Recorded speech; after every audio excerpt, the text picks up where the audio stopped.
नमस्कार दोस्तों, स्वागत है आपका प्रिसीजन स्किल्स में, जहां सिविल और स्ट्रक्चरल इंजीनियर्स अपने स्किल्स को शार्प करते हैं और इंडस्ट्री में आगे रहते हैं। आज हम बात करेंगे स्टील स्ट्रक्चर्स की एक बहुत जरूरी और बेसिक चीज, कनेक्शन डिजाइन की। जब भी आप स्टील स्ट्रक्चर डिजाइन कर रहे होते हैं तो उसमें मेंबर्स को जोड़ने का तरीका उतना ही जरूरी होता है जितना कि खुद मेंबर्स। इस वीडियो में हम दो मुख्य प्रकार के कनेक्शनों को समझेंगे। पहला, मोमेंट कनेक्शन।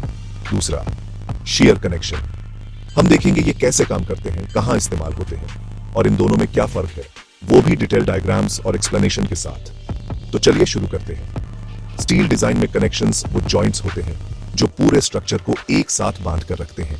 ये कनेक्शंस ही अलग अलग मेंबर्स से लॉड्स को ट्रांसफर करते हैं, जैसे शियर फोर्स, मोमेंट और एक्सियल लॉड। डिजाइन की जरूरत के अनुसार हम अलग अलग प्रकार के कनेक्शंस का इस्तेमाल करते हैं। सबसे कॉमन दो प्रकार होते हैं, moment connection, shear connection.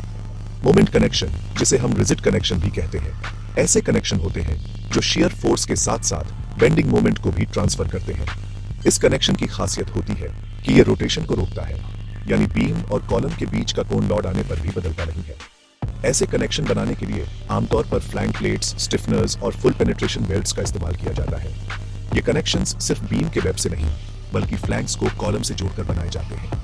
Moment connection का उपयोग उन स्ट्रक्चर्स में होता है जहां लेटरल स्टेबिलिटी, जैसे कि भूकंपीय क्षेत्रों में या हाई राइज बिल्डिंग्स में जरूरी होती है। शियर कनेक्शन, जिसे सिंपल कनेक्शन भी कहा जाता है, ऐसे कनेक्शन होते हैं जो सिर्फ शियर फोर्स को ट्रांसफर करते हैं। इनमें कुछ हद तक रोटेशन की अनुमति होती है, यानी ये मोमेंट को ट्रांसफर नहीं करते। ये कनेक्शंस बनाना साधारण और सस्ता होता है।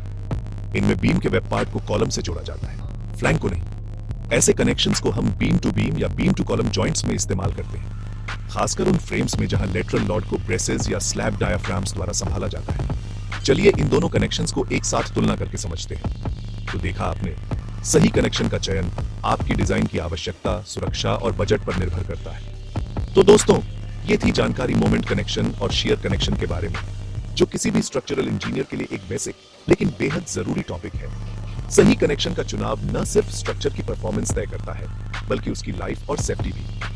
यह वीडियो अगर आपको अच्छा लगा हो तो इसे लाइक करें, शेयर करें और हमारे चैनल प्रिसीजन स्किल्स को सब्सक्राइब जरूर करें, जहां हम सिखाते हैं सिविल और स्ट्रक्चरल इंजीनियरिंग को सरल भाषा में। अगर आप किसी टॉपिक पर वीडियो चाहते हैं तो कमेंट करके हमें बताइए और याद रखिए, स्किल ही असली स्ट्रेंथ है और प्रिसीजन से ही बनती है पहचान।